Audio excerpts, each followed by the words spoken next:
पडते अंगावर. एवढं काय करायचं ते पैसा ते सगळं त्या माझ्याकडे काही नाही. देवाच्या दयेने कृपा लक्ष्मी. माझे वडील नेहमी म्हणायचे माझ्या मुली लक्ष्मी आहेत, माझ्या मुली आल्या. तसं माझं चांगलं झालंय. पंकजा जन्मली पहिल्यांदा आमदार झालो, प्रीतम ताईच्या नंतर प्रदेशाध्यक्ष झालो, यशस्वी जन्मली विरोधी पक्षनेता झालो. बरं झालं म्हणले मला मुलगी आहे. मुलगा असता तर मलाच ताप झाला असं म्हणले. मुलगी आहे ते बरं झालं म्हणे. माझ्या मुली माझं नाव काढतील. खरंच आहे. तुम्ही आता एक वचन मला द्या.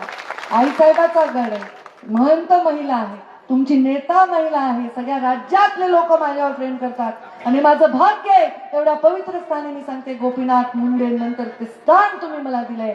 हे एवढं मोठं स्थान जगात कुठेही नाही, कुठेही नाही. मग आता आपण मुलींचा सन्मान करायचा, मुलगीच वारसा बनायची. ही बघा आमची अक्षता आरती संतोषची. ती काय तिने मला व्हिडिओ पाठवला काल. दांडा चालवली ती. दांडा भातुकली कळेल ना, दांडा चालवायली. आणि मला बघून असंच होईल ना. ते दांडा चालवायली म्हणजे पोलीस अधिकारी बनवा, शिकवा, पोरी कामाला लावा, सारखं त्यांच्यावर विश्वास ठेवा, त्यांच्या हातामध्ये ताकद द्या, त्यांच्या पाठीशी उभे राहा. बघा आपल्या पोरी कशा वंशाच्या दिवा बनल्याशिवाय राहणार. आणि पोरगी सुधारली की पोराला सुधरवते पुन्हा आपोआप. बरोबर आहे की नाही. आई जर शिकली असेल तर लेकराला शिकवते, चांगलं करते. एक स्त्री शिकली तर समाज शिकतो, एक स्त्री मोठी झाली तर समाज मोठा. आज मला आनंद आहे असे वारकरी संप्रदायात येणारे लोक, काम करणारे लोक. काल एका गोविंद म्हणून आमचा कार्यकर्ता नाशिकला तर मोठं वारकरी भवन बांधलं, त्याचं उद्घाटन होतं. माझ्या आजूबाजूच्या लोकांनी मला असं वाटतं की जेवढं शक्य आहे तेवढं ह्या सामाजिक विषयांना घेऊन काम करावं. तंबाखू सारखं व्यसन सोडावण्यासाठी मी नेहमी प्रयत्न करते. नेहमी मागे भगवान बरोबर एवढा भीक सगळ्यांना मला काढा खिशातल्या पुढ्यान टाका. मरतात कॅन्सर होऊन होऊन लोक. कशा ते तो घाणेरडा. आता सगळ्यांनी जाऊन घरातल्या पुढ्या काढून टाका. पुन्हा म्हणला काही नवरा अंगावर आला ताईला सांगेन म्हणायचं. ह्या अशा व्यसनापासून तरुणांनी दूर राहिलं पाहिजे.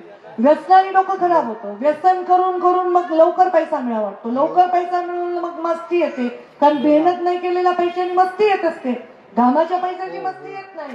व्यसनाधीन झालं की मग डोकं नाही चालत, मग गुन्हेगार कडे माणूस जातो.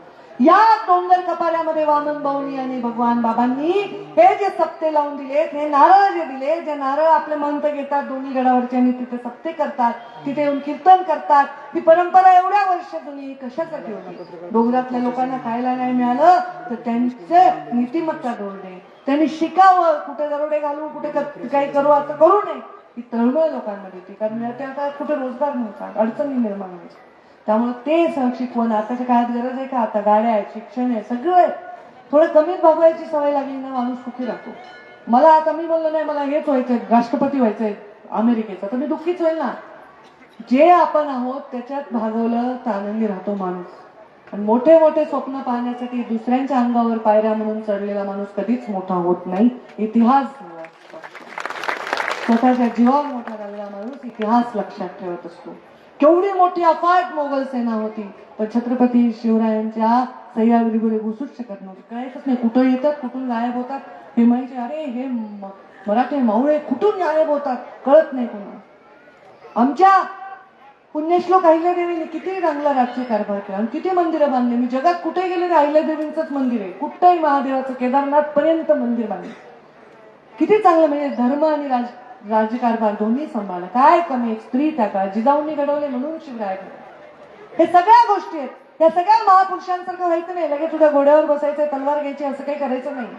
पण सगळ्यांनी जेवढं चांगलं वागता येईल तेवढं चांगलं वागा. फार प्रेशर देत नाही नवीन पिढीमुळे. कधी मित्राचा वाढदिवस आहे, कुठे गेला, बाहेर खाल्ला पिल्ला, मी काय म्हणत नाही. पण ती रोज जे त्या हातभट्टी इकडे दारूबंदी करा पहिले. आई साहेब तुमच्या महासांगीतूनच सुरुवात करा. करा, नुसतेच गप्पा मारतात. करा ऐकून सुरुवात. आई साहेबांना सहकार्य करा. बिचाऱ्या महिला आहेत त्या तुम्ही दाबतात. करा. मी म्हणत नाही की तुम्ही जीवन जगू नका, पण त्या व्यसनाच्या अधीन जाऊ नका. हे फार महत्वाचं आहे. व्यसनाच्या अधीन जाऊन लोकांनी बर्बादी करून घेतली.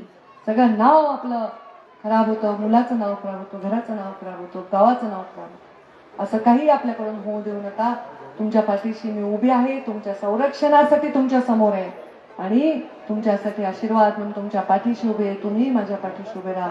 असंच प्रेम माझ्यावर राहू द्या.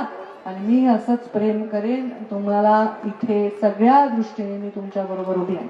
मला खरं खोटं कळते, कोणी कार्यकर्ता लावून देण्यासाठी म्हणतो ते असंच करायला आहे, ते मुद्दामूनच करायला आहे. माझं मला कळतं, ज्याचं मुद्दामून होतं त्याच्या मागेच आहे मी.